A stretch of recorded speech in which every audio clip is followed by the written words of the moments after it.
ನಮ್ಮ ಜಿಲ್ಲೆನಲ್ಲಿ ಇನ್ನೊಂದು ಸಿಹಿ ಸುದ್ದಿ. ರೇಣುಕಾ ಯಲ್ಲಮ್ಮ ದೇವಸ್ಥಾನ, ರೇಣುಕಾ ಯಲ್ಲಮ್ಮ ಗುಡ್ಡದ ಅಭಿವೃದ್ಧಿಗೋಸ್ಕರ ಘನ ಸರ್ಕಾರದಿಂದ ಒಟ್ಟು 215 ಕೋಟಿ ರೂಪಾಯಿ ನಮಗೆ ಕ್ಯಾಬಿನೆಟ್ ಅಪ್ರೂವಲ್ ಆಗಿ ಬಂದಿದೆ. ಈ ಅನುದಾನದಲ್ಲಿ ಕೇಂದ್ರ ಸರ್ಕಾರದ್ದು 118 ಕೋಟಿ ರೂಪಾಯಿ ಹಾಗೂ ರಾಜ್ಯ ಸರ್ಕಾರದ್ದು 97 ಕೋಟಿ ರೂಪಾಯಿ ಆಗುತ್ತದೆ.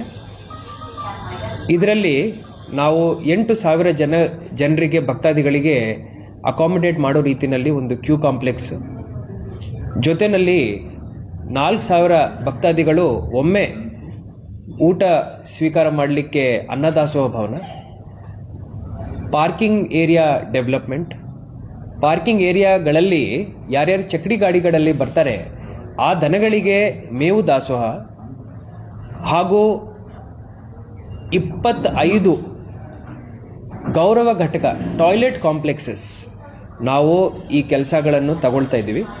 ಜೊತೆಯಲ್ಲಿ ಇನ್ನೂ ಸಣ್ಣ ಪುಟ್ಟ ಸುಮಾರು ಕೆಲಸಗಳು, ಉದಾಹರಣೆಗೆ ಸುಮಾರು ಭಕ್ತಾದಿಗಳು ಫಸ್ಟ್ ಎಣ್ಣೆ ಹೊಂಡಕ್ಕೆ ಹೋಗಿ ಅಲ್ಲಿ ಸ್ನಾನ ಮಾಡಿಕೊಂಡು ಮತ್ತೆ ದೇವಸ್ಥಾನ ಒಳಗಡೆ ಬರೋರು ಇರ್ತಾರೆ. ಸುಮಾರು ಭಕ್ತಾದಿಗಳು ಡೈರೆಕ್ಟ್ಲಿ ದರ್ಶನ ಪಡೀಲಿಕ್ಕೆ ದೇವಸ್ಥಾನದ ಒಳಗಡೆ ಹೋಗಲಿಕ್ಕೆ ಅವರು ಇಷ್ಟಪಡ್ತಾರೆ. ವಿವಿಧ ರೀತಿಯ ಕ್ಯೂಗಳನ್ನು, ವಿವಿಧ ರೀತಿಯ ಕಾಂಬಿನೇಷನ್ಸ್ಗಳನ್ನು ನಾವು ದೃಷ್ಟಿಯಲ್ಲಿ ಇಟ್ಕೊಂಡು ಸಣ್ಣ ಪುಟ್ಟ ಕೆಲಸಗಳು, ಇನ್ನೂ ವಿವಿಧ ಕೆಲಸಗಳನ್ನು ನಾವು ತಗೊಳ್ತಾ ಇದ್ದೀವಿ. ಒಂದು ಅಡ್ಮಿನಿಸ್ಟ್ರೇಟಿವ್ ಬಿಲ್ಡಿಂಗು ಮಾಡ್ತಾ ಇದ್ದೀವಿ. ಈ ಎಲ್ಲ ಕೆಲಸಗಳನ್ನು ಈಗಾಗಲೇ ನಾವು ಟೆಂಡರ್ವನ್ನು ಕರೆದಿದ್ದೀವಿ. ಲೋಕೋಪಯೋಗಿ ಇಲಾಖೆಯನ್ನು ನಾವು ಎಕ್ಸಿಕ್ಯೂಟಿಂಗ್ ಏಜೆನ್ಸಿ ಅಂತ ನೇಮಕಾತಿ ಮಾಡಿದ್ದೀವಿ. ನೇಮಕ ಮಾಡಿದ ನಂತರ ಈ ಜಾನ್ವರಿ 30ನೇ ತಾರೀಕು ಟೆಂಡರ್ ಪೀರಿಯಡ್ ಎಂಡ್ ಆಗುತ್ತೆ. ನಾವು ಎಲ್ಲರೂ ಸಾಯಶಕ್ತಿ ಪ್ರಯಾಸ ಮಾಡ್ತೀವಿ. ಫೆಬ್ರವರಿ 15-20 ತಾರೀಕು ಒಳಗಡೆ ಈ ಕೆಲಸಗಳನ್ನು ನಾವು ಶಂಕುಸ್ಥಾಪನೆ ಮಾಡಲಿಕ್ಕೆ ಪ್ರಯಾಸ ಮಾಡ್ತೀವಿ.